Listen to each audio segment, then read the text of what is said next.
بتانا جب لگ جائے تو بسم اللہ الرحمن الرحیم۔ تو کل کے درس میں کچھ ابتدائی باتیں ذکر کی تھیں تفسیر کے متعلقہ، تو اب سورۃ فاتحہ کو ہم نے شروع کرنا ہے۔ تو سب سے پہلے سورۃ فاتحہ کے کچھ نام ہیں، ان کے متعلق کچھ باتیں میں عرض کر دوں۔ تو سورۃ فاتحہ کا نام مشہور تو یہی فاتحہ ہے جو عام طور پر ہے، لیکن حضرت امام راضی رحمۃ اللہ علیہ نے اس کے کوئی 30 سے اوپر نام ذکر کیے ہیں، کوئی 32 کے قریب نام کی، لیکن وہ سارے ذکر کرنا مقصود نہیں ہے۔ چند نام جو ہے میں آج ذکر کر دیتا ہوں۔ ایک نام تو اس کا سورۃ فاتحہ ہے۔ تو فاتحہ کا معنی کھولنے والی، ابتدا میں آنے والی، تو یہاں مراد ابتدا میں آنا ہے۔ تو چونکہ قرآن پاک کی یہ سورت پہلی سورت ہے، اور بعض روایات حدیث سے بھی یہی معلوم ہوتا ہے کہ پہلی سورت جو نازل ہوئی ہے وہ سورۃ فاتحہ ہے۔ تو اس کا مطلب یہ نہیں ہے کہ اس سے پہلے قرآن کی آیات نازل نہیں ہوئی، مراد یہ کہ مکمل سورت جو پہلے نازل ہوئی وہ سورۃ فاتحہ ہے۔ ویسے تو ابتدائی آیات تو اقرأ بسم ربک الذی خلق وہ ہیں، لیکن مکمل سورت جو پہلے آئی وہ سورۃ فاتحہ ہے۔ اور یہ ایسی سورۃ فاتحہ ہے کہ اس کی مثل نہ قرآن میں ہے، نہ تورات میں ہے، نہ انجیل میں ہے، جیسے خود حدیث میں یہ الفاظ مذکور ہیں کہ ایسی نہ قرآن میں ایسی اس کی مثل ہے، نہ تورات میں، نہ انجیل میں، نہ زبور میں۔ تو یہ اعلیٰ درجے کی صورت ہے۔ تو یہ پہلی سورت فاتحہ، تو ایک نام اس کا فاتحہ ہوا۔ دوسرا نام اس کا ہے ام القرآن۔ ام القرآن کا مطلب یہ قرآن کا اصل، جیسے بچوں کے لیے ماں اصل ہوتی ہے، تو قرآنی مضامین کے لیے بھی یہ سورت فاتحہ اصل ہے۔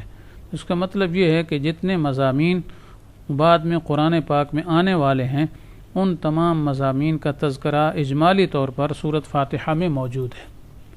اس وجہ سے اس کا نام جو ہے وہ ام القرآن ہے۔ تو اس کو بعد میں انشاءاللہ ذکر کیا جائے گا کہ کون کون سے مضامین قرآن میں ہیں اور جو یہاں اجمالی طور پر مذکور ہیں تو کیسے مذکور ہیں۔ تو اس لیے اس کا نام ام القرآن بھی رکھا گیا ہے۔ دوسرا نام اس کا وافیہ ہے۔ وافیہ معنی پوری، اور اس طرح اس کا نام کیا ہے، شافیہ ہے اور شفا ہے۔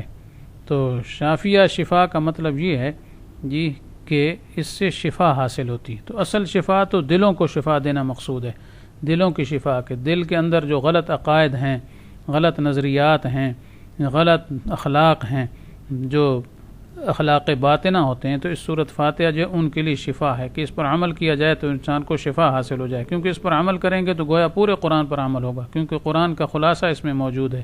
تو اس اعتبار سے دل انسان کے صاف ہو جاتے ہیں، اور اس کے علاوہ ظاہری بیماریوں کی بھی شفا ہے۔ یہ حدیث پاک میں آتا ہے کہ یہ بہت بڑی شفا والی، موت کے علاوہ ہر بیماری کا یہ علاج ہے۔ اس وجہ سے سورت فاتحہ پڑھ کر انسان دم کر لے تو اللہ تعالیٰ بیماری سے شفا عطا فرما دیتے ہیں۔ تو یہ بڑی اعلیٰ درجے کی شفا ہے۔ حضرت سفیان ثوری رحمۃ اللہ علیہ فرماتے تھے کہ میں ہر بیماری کے علاج کے لیے اسی سورۃ فاتحہ کو پڑھ کے دم کرتا ہوں، اللہ تعالیٰ شفا دے دیتے ہیں۔ تو اس لیے اس کا نام سورۃ شفا بھی ہے۔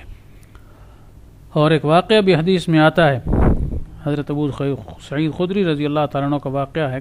وہ نقل فرماتے ہیں کہ ایک دفعہ ہم سفر میں تھے، تو ہم صحابہ کرام کی ایک جماعت تھی، وہاں سفر میں گئے، تو سفر میں کہیں ایک علاقے میں پہنچے تو ان کے پاس کھانے کو کچھ نہ تھا۔ تو انہوں نے، عرب میں دستور کے مطابق یہی ہے کہ جس علاقے میں جاتے تھے تو وہاں کے وہ مہمان شمار ہوتے، تو ان لوگوں پر یہ لازم ہوتا تھا کہ وہ ان لوگوں کی کیا ہے، میزبانی کریں۔ تو انہوں نے یہ کہا کہ ہماری میزبانی کرو۔ انہوں نے کہا نہیں، ہم تو میزبانی نہیں کرتے تو انہوں نے انکار کیا۔ تو قدرت کا کرنا ایسا ہوا کہ وہاں جو ان کا بڑا تھا نا، امیر تھا اس علاقے کا، اس گاؤں کا، اس کو سانپ نے یا بچھو نے ڈس لیا۔ تو وہ کوئی ایسا زہریلا تھا کہ بس وہ تو بالکل ہی کٹھا ہو گیا بیچارہ، بہت سخت زہر چڑھ گئی اس پر۔ تو ان لوگوں نے ہر قسم کا علاج کرنے کی کوشش کی، لیکن کوئی علاج جو ہے کارآمد نہ ہوا۔